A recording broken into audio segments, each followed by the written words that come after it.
Plus de 400 jeunes attendus à Saint-Paul-de-Montmagny pour découvrir les métiers d'avenir. L'ITAC modernise ses programmes à l'Apocatière pour mieux servir l'agriculture d'aujourd'hui. Une résidence artistique technique de haut niveau offerte aux créateurs émergents à Montmagny.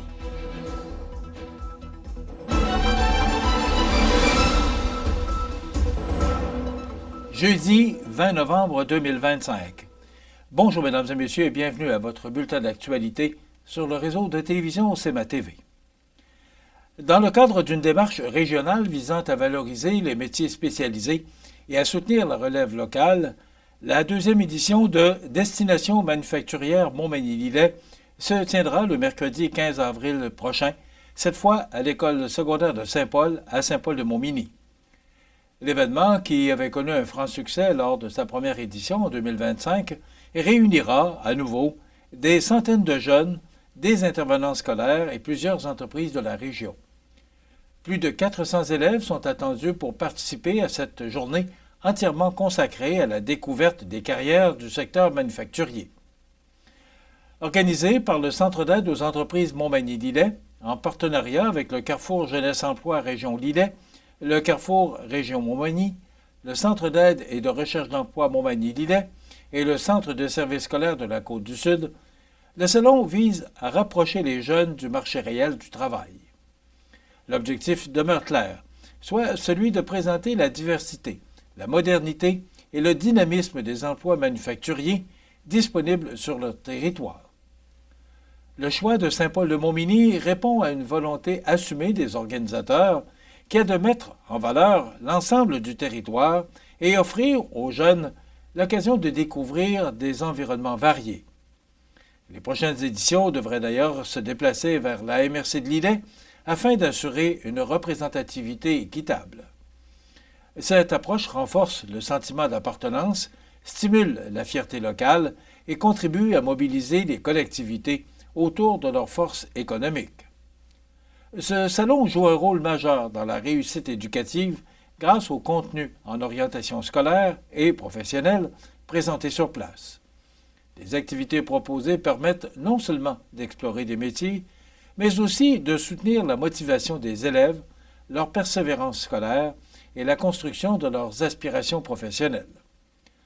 Lors de la première édition, près de 20 entreprises avaient participé et les invitations officielles seront envoyées en janvier prochain pour recruter à nouveau un vaste éventail d'intervenants du milieu manufacturier. Le comité organisateur souligne l'importance de créer des occasions concrètes de rencontres entre des jeunes et des entreprises d'ici. Selon lui, ces initiatives contribuent à inspirer la future main-d'œuvre, à encourager leur retour dans les collectivités et à renforcer la vitalité du territoire. Le partenaire hors de l'événement, Desjardins, réitère également son engagement envers la jeunesse et rappelle que soutenir les aspirations des jeunes, c'est miser sur l'avenir de toute la communauté. Cette deuxième édition s'annonce donc comme un moment clé, pour valoriser les talents, faire rayonner le dynamisme régional et préparer la relève du secteur manufacturier. L'Institut de technologie agroalimentaire du Québec, l'ITAC, campus de l'Apocatière, entreprend un important virage afin d'adapter ses formations aux besoins actuels du milieu agricole et agro-environnemental. En effet, plusieurs programmes phares ont été modernisés pour offrir un apprentissage plus concret, plus ancré dans la réalité régionale et mieux arrimé aux attentes des entreprises du Bas-Saint-Laurent. Les programmes touchés sont la technologie de la production horticole agro-environnementale, la technologie des productions animales, la gestion et technologie d'entreprises agricoles, ainsi que les techniques équines. Dans le programme de production horticole agro-environnementale, les étudiantes et étudiants peuvent maintenant travailler au cœur d'une toute nouvelle parcelle agroécologique évolutive. Véritable laboratoire vivant, cette parcelle, aménagée directement dans la ville de la Pocatière, leur permet de mettre la main à la pâte tout en faisant découvrir à la population la nature unique de la formation offerte à l'ITAC. Les apprentissages théoriques sont ainsi jumelés à une expérience de terrain qui évolue au fil des saisons. Du côté de la technologie des productions animales, la refonte du programme vise à former des conseillers techniques encore plus compétents. Les étudiants sont désormais plongés dans des mises en situation réelles couvrant les principales productions animales, dont bovines, ovines, avicoles, porcines et laitières, en plus de la production végétale. Le programme intègre aussi davantage de contenu lié aux relations humaines, un aspect essentiel dans l'accompagnement des producteurs agricoles. Les changements climatiques occupent également une place importante grâce à une bonification des notions d'agro-environnement. En complément, un stage de 4 semaines vient servir de tremplin vers l'emploi et plusieurs formules d'alternance travail-études sont offertes. Une passerelle DEC-BAC vers des programmes universitaires en agronomie ou en agroéconomie est aussi possible. Le programme Gestion et technologie d'entreprises agricoles de l'ITAC a, pour sa part, été réorganisé pour optimiser la progression pédagogique. Parmi les nouveautés, notons le retour du stage obligatoire, une prolongation de 6 semaines de la session 2 dédiée aux productions végétales et au génie rural, ainsi qu'un déplacement des cours de formation générale en début de parcours afin de libérer plus de temps pour la pratique dans les sessions ultérieures.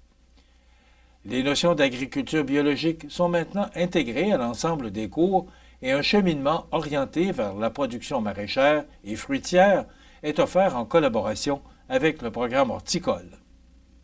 Enfin, le programme de technique équine précise désormais les exigences d'admission selon la spécialisation, dont un brevet de cavalier niveau 3 pour la voie western et un brevet de niveau 5 pour l'équitation classique. Ces ajustements assurent une meilleure cohérence entre la formation et les attentes professionnelles du milieu équestre. Avec plus de 60 ans d'expertise en agroalimentaire, l'ITAC confirme ainsi sa volonté de rester la référence en formation agricole et de soutenir pleinement la transition agroécologique au Québec. Une résidence artistique technique de haut niveau offerte aux créateurs émergents à Montmagny. Tous les détails après la pause. Le restaurant Pizzeria Porto Bellissimo, un incontournable à Saint-Jean-Port-Joli. Pizza débordante de garnitures, menus variés et abordables. Délicieux desserts avec des produits de grande qualité des gâteries de l'Ami. Porto Bellissimo et les gâteries de l'Ami, route de l'église à Saint-Jean-Port-Joli. Pour votre magasinage des fêtes, rendez-vous chez Bureau Pro Citation à Montmagny. Profitez de cette période de réjouissance pour avoir une petite pensée pour ceux qui passeront un temps des fêtes plus difficile. Bureau Pro Citation vous invite à faire un don au Havre des femmes. Chaque geste compte pour apporter une aide précieuse aux femmes victimes de violences conjugales et leurs enfants. Informez-vous auprès de l'équipe de Bureau Pro Citation, rue Saint-Jean-Baptiste, Montmagny. Vous regardez CEMA TV, le réseau de l'information sur la Côte-du-Sud. Les Arts de la Scène de Montmagny et le Cégep de la Pocatière campus de Montmagny unissent de nouveau leurs forces pour soutenir la relève artistique grâce à une résidence artistique technique entièrement dédiée au développement professionnel. Pour une 3e année, ce partenariat vise à offrir à un artiste, un groupe ou un collectif l'occasion unique de travailler en salle pendant plusieurs jours afin de peaufiner les aspects techniques d'un spectacle en préparation. Cette initiative s'adresse aux créateurs souhaitant tester, ajuster et consolider les éléments scéniques essentiels avant une mise en circulation professionnelle. Les artistes sélectionnés auront accès aux salles des 2 organisations ainsi qu'à un large éventail de matériel technique. Ils seront accompagnés par les étudiants et étudiantes de 2e année du programme de régie et technique scénique supervisés par leurs enseignants afin d'expérimenter l'éclairage, le son, la mise en scène ou tout autre besoin technique. Cette collaboration favorise autant le développement des créateurs que l'apprentissage concret des futurs techniciens qui sont plongés dans des conditions réelles de production artistique.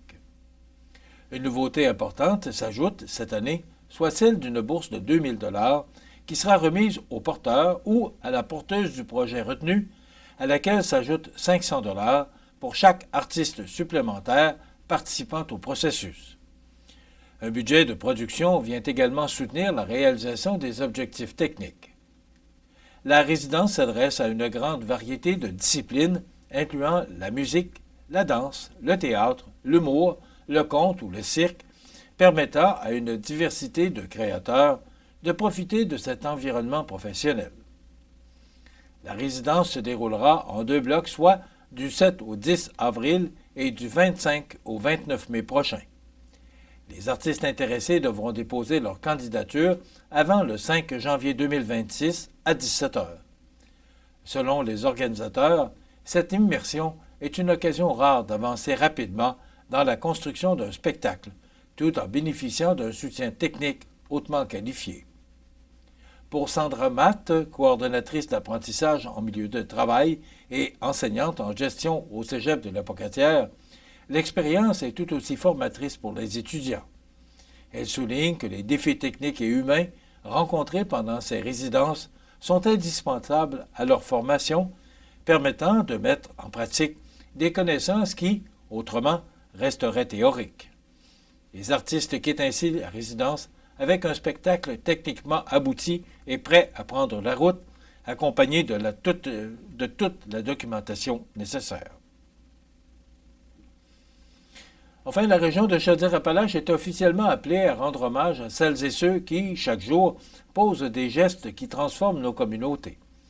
En effet, jusqu'au 5 décembre, la population est invitée à proposer une personne bénévole ou un organisme au prix Hommage Bénévolat Québec 2026, l'une des plus importantes reconnaissances gouvernementales dédiées à l'engagement citoyen. Le lancement de la période de mise en candidature est effectué conjointement par Chantal Rouleau, ministre responsable de la Solidarité sociale et de l'Action communautaire, et Bernard Drainville, ministre responsable de la région de la Chaudière-Appalaches. Tous deux rappellent l'importance de souligner le travail de celles et ceux qui, souvent dans l'ombre, enrichissent notre milieu de vie par leur disponibilité et leur cœur. Chaque année, ces prix permettent de reconnaître une quarantaine de personnes et d'organismes issus de toutes les régions du Québec. Les citoyens peuvent soumettre une candidature dans l'une des 3 catégories suivantes: jeunes bénévoles, prix Claude Masson, bénévoles ou organismes. Pour la ministre Chantal Rouleau, l'action bénévole demeure un moteur essentiel de solidarité. Peu importe l'âge ou le temps consacré, chaque geste d'entraide renforce notre tissu social. Célébrons ces gestes qui font briller nos milieux de vie. De son côté, Bernard Drainville souligne que les bénévoles sont de véritables artisans du bien commun. En soumettant une candidature, on contribue à mettre en lumière leur impact positif. Le député de Côte-du-Sud, Mathieu Rivet, rappelle, quant à lui, l'importance du bénévolat dans notre région. Chaque jour, des citoyens s'impliquent pour faire une différence. Je vous invite à reconnaître celles et ceux qui se démarquent par leur dévouement. Soulignons que la 29e cérémonie des prix Hommage Bénévolat Québec aura lieu au printemps 2026 pendant la semaine de l'Action bénévole.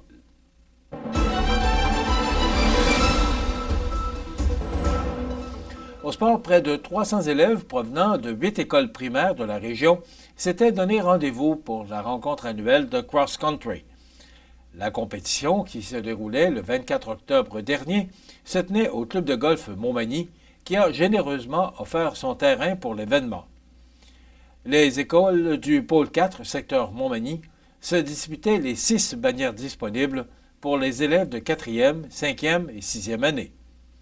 Les enseignants en éducation physique accompagnaient les participants à cette rencontre organisée par Carl Fortin, enseignant en éducation physique. Voilà ce qui complète votre bulletin d'actualité de ce jeudi 20 novembre. Dans un moment, les prévisions de la météo. Et le menu de cette émission du jeudi 20 novembre, dans un moment, on a comme invité M. Marc Lemieux, qui est directeur général de la résidence des bâtisseurs à la Pocatière. On recevra également Jean-François Roy et Philippe Beaumont du service des loisirs de la vie communautaire de la ville de Montmagny. On ira également rejoindre Audrey Saint-Pierre et ses trouvailles à la bijouterie chez le bijoutier Carl Coulin. Et il y aura également la chronique La Pouponnière, bien sûr, les grands titres de l'actualité en fin d'émission et les avis de décès. Voilà, c'est le menu de cette émission du jeudi 20 novembre. Je vous souhaite donc une excellente émission à notre antenne.